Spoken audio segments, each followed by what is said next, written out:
Hoje é continuidade do trabalho que eu apresentei há uns 2 meses atrás, O Lado Oculto das Coisas. Eu me baseei no livro de Charles Leadbeater.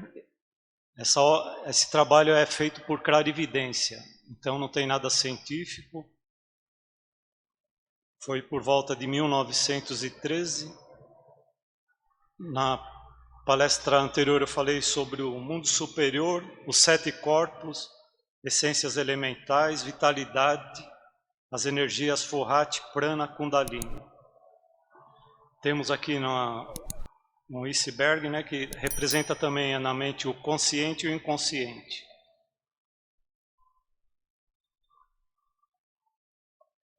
E uma frase do Senhor Buda: as coisas invisíveis são a maioria. Vamos começar então pelos centros de magnetismo. Todos nós admitimos, até certo ponto, que um ambiente não usual pode dar causa e efeitos especiais. Falamos alguns edifícios, paisagens são tristes e depressivos. Percebemos que logo de sombrio e repugnante em uma prisão, algo de devocional em uma igreja. Muita gente não se dá trabalho de pensar o que tal acontece. Um estudo das forças sutis da natureza mostra-nos não somente que todo ser vivo irradia um complexo ou influências definidas que os rodeiam. Todos nós temos a sensação, de estar num lugar que é agradável, outro lugar não muito bom, ou até com pessoas, Então vamos começar assim do lado as catedrais. Sabemos que a madeira, o ferro e a pedra emitem suas radiações próprias, mas o aspecto agora devemos pôr em relevo é que todos são capazes de absorver a influência humana, depois retransmiti-la. De fato que durante séculos os homens ali se reuniram para culto e suas orações, mas sobretudo pelo fato de si mesmo, as condições que produziu a substância da construção. Então temos uma construção de uma catedral na Idade Média. Na Idade Média, os construtores de palácios, catedrais, eram os maçons. Naquela época eram os maçons operativos, que eles metiam a mão na massa e construíam. Depois surgiu os maçons especulativos, que já era mais filosófico. E temos aqui a imagem, a construção por maçons, mas nos tempos medievais a fé era muito maior e menos acentuada, a influência do mundo exterior. A verdade é que os homens rezavam ao construir suas grandes catedrais e colocavam cada pedra como se estivessem depositando uma oferenda no altar, que o pincel colorido, o pintor, cada golpe no buril, na estátua, representava uma oferenda direta a Deus. Assim, o bispo consagrava uma influência e se estabelece o resultado da cerimônia. Então, todo aquele amor, aquele magnetismo já começou na construção. E também temos a fé, os trabalhos realizados durante as missas, todo aquele magnetismo. Eu tenho uma história pessoal. Eu estava viajando para o Rio de Janeiro, junto com o meu cunhado. E eu tinha trabalhado à noite, aí resolvi cochilar no carro enquanto ele dirigia. De repente eu senti uma energia muito forte, assim, aquela vibração. Quando eu abri os olhos, assim, eu estava na Dutra, aí estava a Catedral da Aparecida, Então eu consegui sentir aquela força. E não esqueci, até hoje, lembro disso.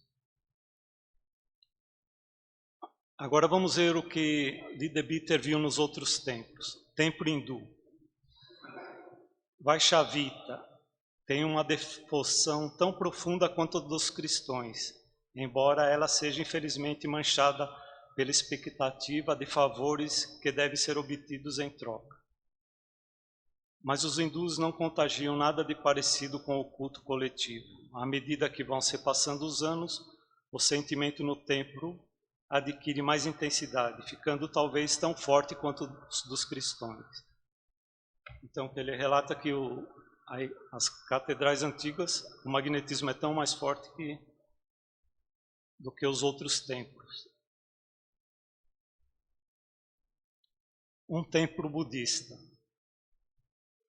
Ter medo lá não existe nada, nem o menor indício. Talvez haja menos devoção direta, porque a devoção é uma grande parte substituída pela gratidão. E o que ele encontrou lá, a radiação predominante é sempre a alegria ou amor. Então, no templo budista, impera a compaixão. Uma sinagoga judaica. Não se parece com nenhum dos outros templos. Apresenta, porém, um sentimento todo peculiar e, curiosamente, dual materialista. Excepcionalmente, por um lado ou por outro, cheio de desejo ardente pela volta das glórias do passado. Então, o que ele sentiu na sinagoga, né? Isso que eu acabei de dizer, aquela vontade da glória do passado. Sítios e relíquias. Aí ele também inclui coliseu, ruínas, templos. Aqui temos Bodhikaya, local da iluminação de Gautama Buda. Foi onde o senhor Gautama lançou o estado de Buda, o templo de Pishampati, onde se supõe que Vishnu deixou a impressão em seus pés.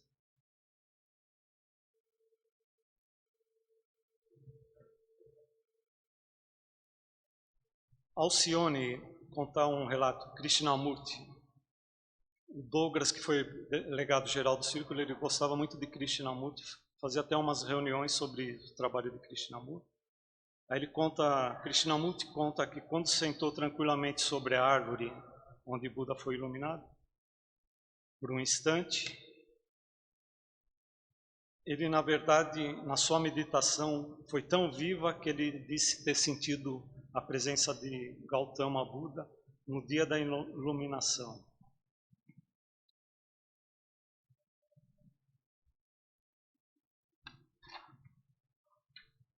Grandes matadores de Chicago. Também vou falar um pouco sobre as partes negativas, né, desse magnetismo que matadouros. Ali milhões de criaturas têm sido exterminadas, cada qual acrescentando suas próprias emanações, resultantes dos sentimentos do ódio, sofrimento e medo, e injustiça. Formando-se assim, contudo, essa é uma das negras nuvens do horror que atualmente pairam sobre o mundo. Então, açougue, matadores, o que ele vê pela clarividência, né, são algo desagradável. Cemitérios. Em um sentimento de afetuosa recordação, leva a rezar e meditar, ali sempre depositar flores sobre os túmulos. Não percebem que as radiações de tristeza, depressão e desamparo, que são tão frequentemente impregnam o cemitério, fazem desse local impróprio para visitas, cargas de influências que podem neutralizar todo o bem proveniente do exercício do ar puro. Isto pode levar à conta a possibilidade de exalações físicas nocivas à saúde. E também outro ponto, que o duplo etérico após a morte, que é um corpo sutil de matéria física, ele retorna próximo ao corpo para se desintegrar. Também é uma visão um pouco desagradável. Agora eu vou falar sobre o lado oculto das reuniões esotéricas. Leadbeater, ele era antes do círculo esotérico. Mas, assim, analisando as investigações que ele fez em sessões espíritas, esotéricas e ocultas, Então dá para ter uma ideia o que acontece aqui no nosso templo.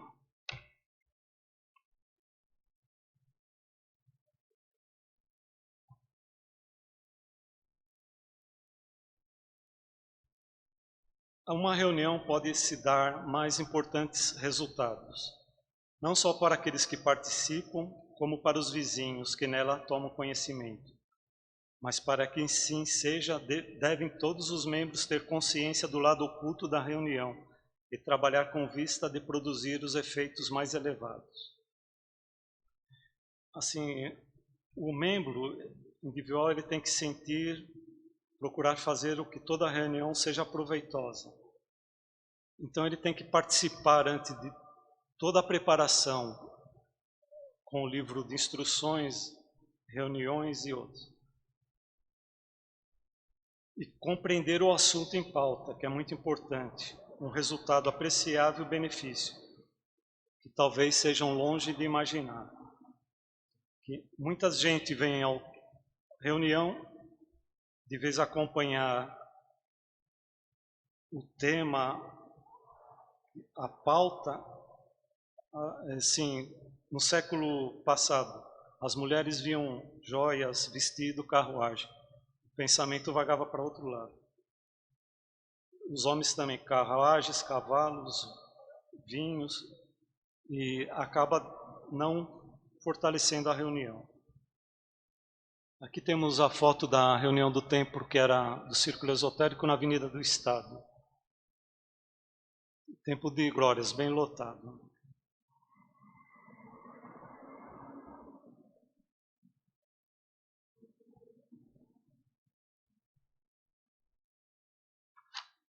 Aqui temos uma foto, tem a Sinira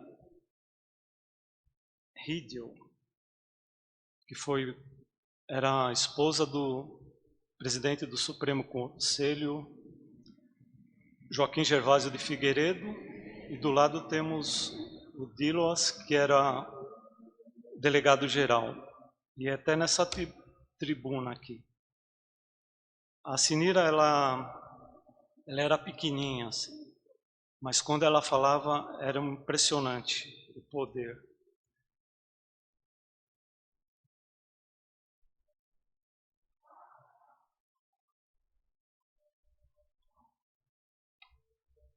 Para isso tomaremos como exemplos as reuniões esotéricas, que prosseguem sua linha particular. Refiro-me exclusivamente das reuniões esotéricas com S, porque o feito oculto, o desejo pode descrever que é impossível com reuniões em que pessoas admitam pessoas estranhas. Então, nossa reunião do dia 27, que é só para membros, ela é muito mais poderosa do que a outra, que mistura pessoas, por causa desse preparo.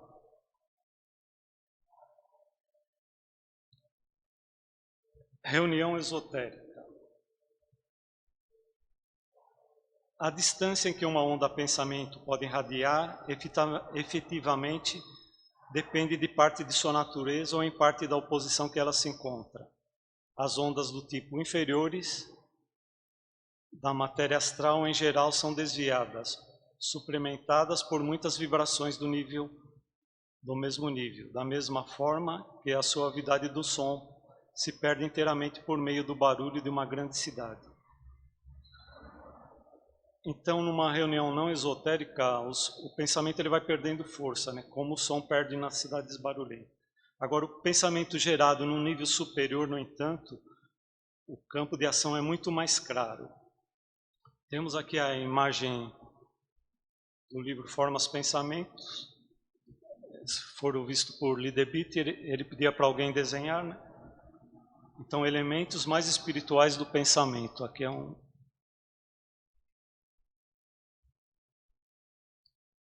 reunião esotérica, a cadeia, o resultado.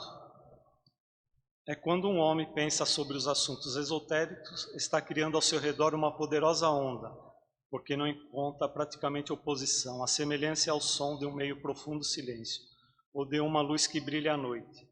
pois sua tendência é despertar e pôr em uso parte totalmente nova, assim que produz incalculável benefício. Temos do lado aqui duas formas de pensamento.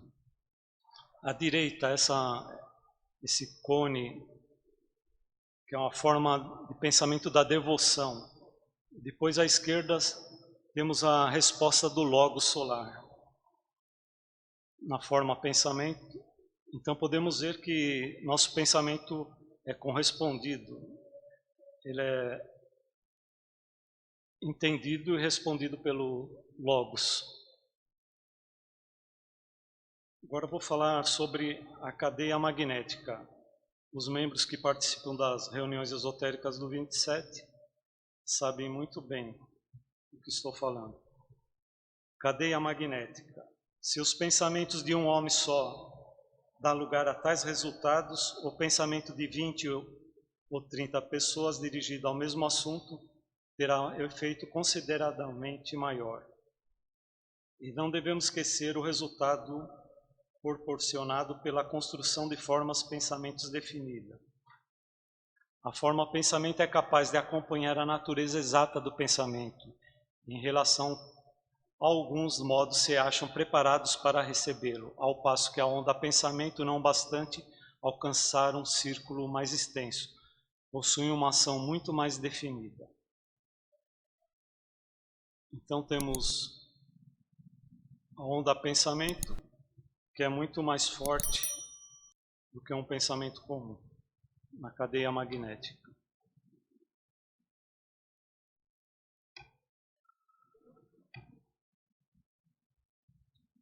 Agora a opinião de Eliphas Levi. Cadeia magnética. A grande obra em magia prática. Depois da educação da vontade e da criação pessoal do mago, é a formação da cadeia magnética, é o segredo verdadeiro do sacerdócio e da realeza. Eliphas Levi. E também podemos citar que o magnetismo é o condutor do pensamento, o condutor natural do pensamento. Você formando uma cadeia magnética, e como vimos no resultado da forma pensamento, respondido pelo Logos solar. E não vamos entrar mais profundo, como dizia a luz astral que Eliphas Levi citava, né, o poder de se concretizar os pensamentos, né? Então vamos ficar aqui mais para baixo.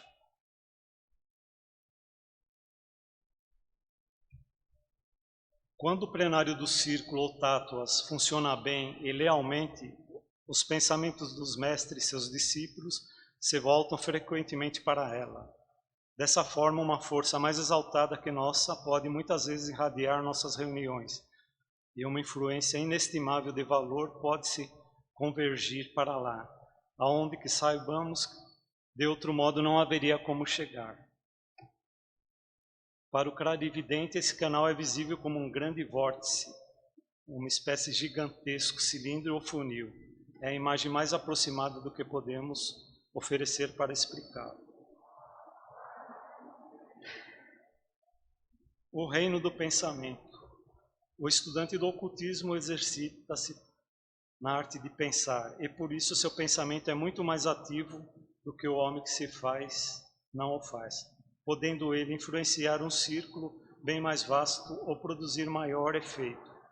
Isto ocorre diretamente para a própria consciência, sem que faça esforço em algum sentido. Então, percebemos, né, que você estudando o esoterismo, exercitando a arte do pensar, o poder que tem. Uma pessoa com poder mental, ela chega num lugar, não precisa falar nada. Aquela força que ela irradia, ela entra. Por exemplo, se tem as pessoas que têm que trabalhar, vão fazer a função dela sem que ele diga nada. Assim, eu já percebi essas experiências.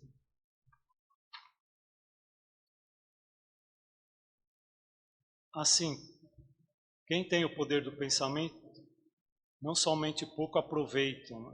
Quem tem esse poder, às vezes não aproveita inteligentemente, né? Às vezes por nossa ignorância, indevidamente ocasionando mal, mais mal que bem, né? Tem que perceber bem o que faz.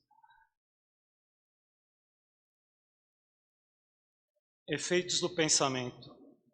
Os efeitos do pensamento. Todo pensamento produz não só uma onda ou uma forma, um objeto definido, distinto, que é dotado de energia, vitalidade, espécie que em muitos casos comporta mais ou menos uma criatura viva.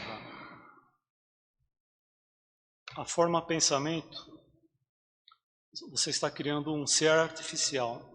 Você cria um elemental artificial, não um elemental de natureza, como gnomos, fadas, mas um elemental artificial.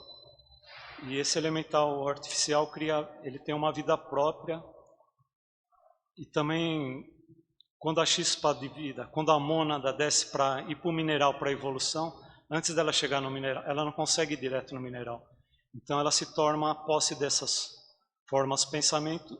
Então podemos dizer que um elemental artificial de um pensamento tem até uma chispa divina criada por Deus. Essa forma ou onda pode existir somente no reino mental, mas também é comum, porém, desça ao nível astral e surta efeito principal no mundo das emoções. A maioria dos pensamentos do homem comum gravita em torno dele e próprio dos seus desejos e emoções. Então temos aqui um corpo astral e um corpo mental. Então, o corpo astral do homem atual é completamente desenvolvido como corpo físico. Quando ele se acha funcionando no mundo astral durante o sono ou depois da morte, estará perfeitamente apto para viver, ouvir e manifestar-se à vontade. Já o corpo mental pode ser empregado como veículo somente pelos que foram especialmente preparados para seu uso, por instrutores pertencentes à grande fraternidade de iniciados. O homem médio e seus poderes apenas em parte estão desenvolvidos. Geralmente um homem, corpo mental, o plano mental, seria o céu dos católicos. Geralmente a pessoa comum, quando você fez alguma coisa de bom, você foi pai de família, tudo que você fez de bom já puxa para o plano mental. Só que lá você vai descansar e relembrar as coisas boas.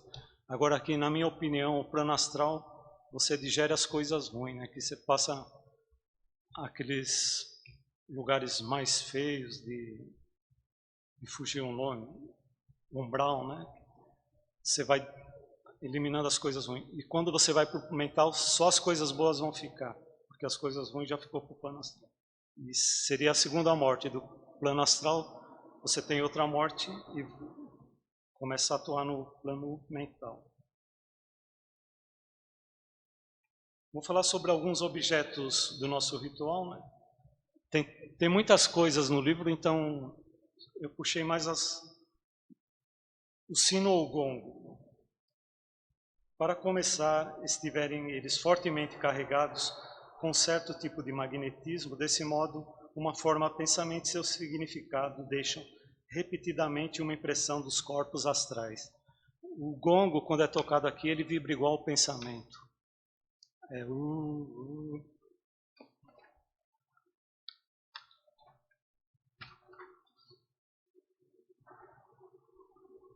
Incensos. Eu acho que o incenso é importante acender no ritual, né? Porque a mesma ideia posta em prática de maneira diferente, porque o incenso tem sempre um duplo significado. Ele sobe para Deus como um símbolo das orações aos fiéis, mas também espalha por todo o templo um símbolo de suave perfume de bênção divina. O uso de cerimônias religiosas é sempre benéfico. Sendo assim, temos objetivos. Ele recomenda usar o perfume de rosas brancas ou de sândalo. E os objetivos do incenso, ele percebeu, são 4. Cria uma forma pensamento com grandes proporções. Segundo, boa soma força fruir, em consequência ativa as faculdades espirituais. Terceiro, sincroniza as vibrações dos seus corpos. 4, concentração aumente sua contração no mesmo objetivo. E não só incenso, todo objeto que solta fumaça, velas, incenso, charutos, ele faz uma ligação com o astral, a fumacinha. Blavatsky, ela fumava o charuto para poder produzir todas aquelas fenômenos paranormais. Né? A missa. Vejamos o que ele viu na missa. No momento da consagração, a hóstia cintilou com mais deslumbrante alvura. Converteu-se em um verdadeiro sol para os olhos do clarividente. E quando o padre a ergueu em cima das cabeças dos fiéis, ele observa dois tipos de instinto de forças espirituais que dela emanam, que poderia talvez ser tomado com coração material, como a luz do sol e os raios de sua coroa. Irradia-se primeiramente em todas as direções, sobre os assistentes na igreja e, em verdade, atravessa as paredes da igreja. Jornais e novelas. Uma boa novela nada é mal, disso uma vez que não se faça com moderação. Então, quando o autor escreve uma história, escreveu uma série de formas de pensamento. Muitos eleitores entraram depois em contato com elas e fortaleceram. E muitas vezes é possível ver com a ajuda da mente a série original do autor. Comenta assim, uma novela começa a ser escrita. Os personagens tomam a forma de pensamento, alimentado pelas pessoas que estão assistindo. Em relato dos autores, diz que às vezes o pensamento, o personagem toma vida própria e muda o comportamento. Temos exemplos da novela Gabriela. Ele achava que a Gabriela era apaixonada esqueci o nome do outro personagem, mas na verdade era a Cid, que era apaixonada, ela que era apaixonada por ele, não ele. Que o personagem tomou forma e ele fugiu do controle.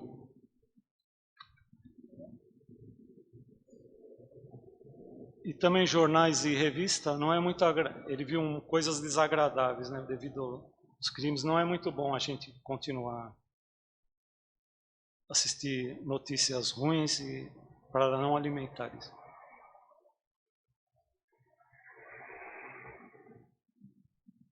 As máquinas. Como está em cima do tempo, eu vou pular, mas uma máquina, ela precisa do minério de ferro. O minério de ferro